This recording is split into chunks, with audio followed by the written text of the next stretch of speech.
welcome to Final Play Sports Wrap. I'm your host, Pete Lubar, and today we're covering Week 13 of the Big 12 football.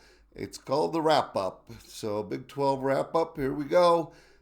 Big week, a lot of big performances this week. Probably cleared up some things in the conference standings.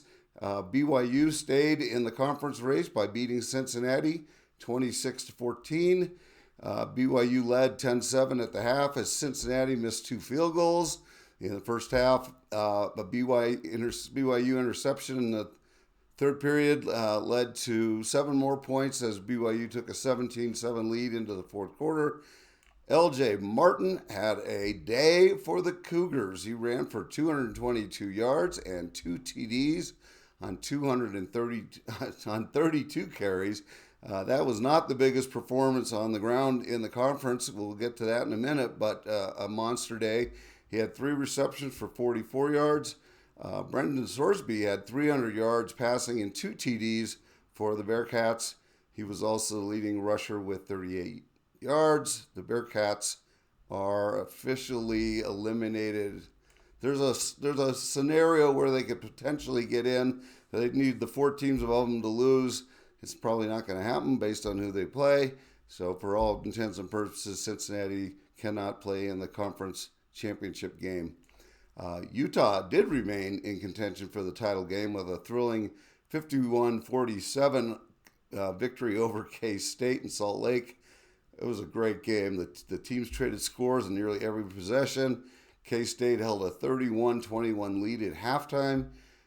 Utah scored the winning TD with 56 seconds left when Devin Dampier scampered for 59 yards to the K-State 2 on a 4th and 1. A couple plays later, he then ran it in for his second rushing TD of the day. He finished with 259 yards passing and 2 TDs and 94-yard rushing, and the 2 TDs I just mentioned.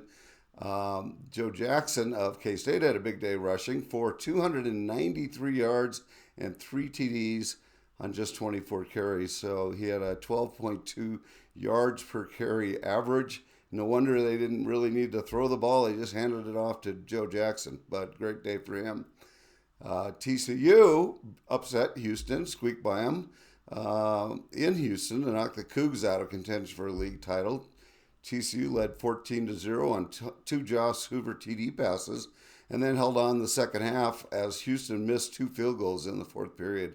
Hoover had 293 yards, 2 TDs, but 3 interceptions. Connor Wegman of Houston had 114 yards on the ground for the Cougars. He was their leading rusher from the quarterback position. ASU stayed in the title hunt by smashing CU 42-17 in Boulder. The game was close to the fourth quarter when ASU scored 21 unanswered points to pull away. First TD was on a one-play 88-yard touchdown, which seemed to break Buffalo's back.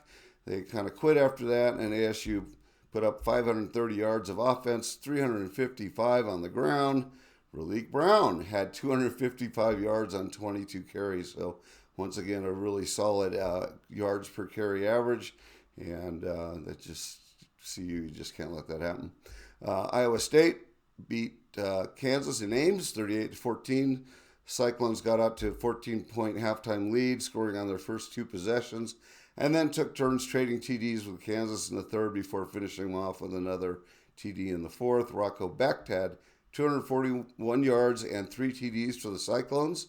I don't know if you saw their helmets this week for Iowa State. They had Cy the Cardinal on them. And I didn't know what that was. I kept thinking I was looking at Louisville. They were on at the same time. And so they got a little cardinal inside of the Cyclone. And that's the first time that we've seen Cy the Cyclone, or Cy the Cardinal, since the last time they played Kansas in 2007. So it's been 18 years since we last saw Cy the Cardinal. It is not the greatest mascot that I've ever seen. And it's something that they started in the 50s because they didn't know how to show a cyclone. But nevertheless, we got to see Cy. Arizona kept Baylor from becoming eligible by beating the Bears 41-17.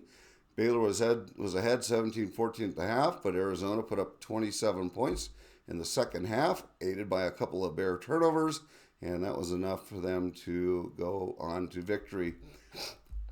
And finally, in the pillow fight of the day, UCF squeaked by OSU 17-14. OSU looked to end its conference losing streak and led 14-0 at the half, but alas, it was not to be. The Knights tried their best to lose with 10 penalties and 2 turnovers, but could not find a way to be bad enough to lose to OSU. This game featured 13 punts, 7 by OSU, 6 by UCF. The third quarter, listen to this, the third quarter started with a TD by UCF, and then the sequence went as follows. OSU, 3 plays, 1 yard punt. UCF, 6 plays, 19 yards, punt. OSU, 3 plays, 6 yards, punt. UCF, 6 plays, 5 yards, punt. I don't even know how that's possible. It looks like they got a first down and then they got sacked and lost yardage, and so the whole play went for 5 yards. OSU, 3 plays, minus 2 yards, punt. We then go into the fourth quarter. UCF, 6 plays, 7 yards, and a punt. And OSU, 3 plays, 1 yard, punt. I think OSU had 1, 2, 3, 4 possessions. And in those 4 possessions, they had 12 plays, and they gained a total of 6 yards. So that is not good. It must have been a very boring game. I didn't see it, but it looks like it was a punt fest anyhow. Texas Tech had a bye, and West Virginia have a bye. They play each other this week.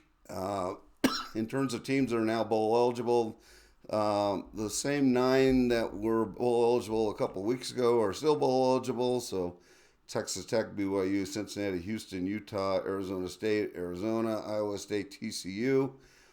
You now have 4 teams with 5 victories and need a victory this week to get bowl eligible. That would be Baylor, Kansas, K-State, and UCF.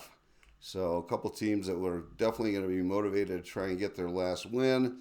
Unfortunately, for a couple of them, it doesn't look like this will be the week that they get their last win, so they may not be going bowling this year.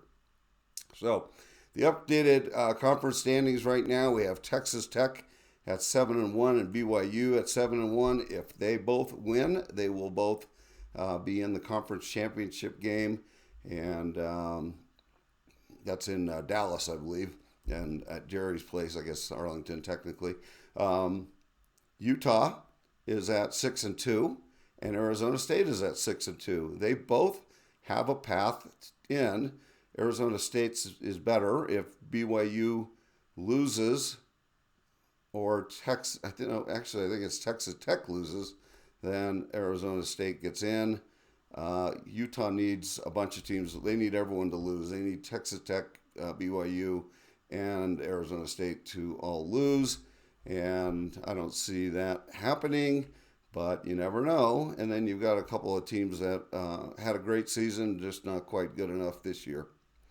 And then if we look ahead to week 13, week 14, last week of the season. Everyone's playing this week, last week of the season. Friday afternoon, Good Friday, or what do they call it? Black Friday. You got number 12 Utah, 9-2 and 6-2 at Kansas. Kansas is motivated.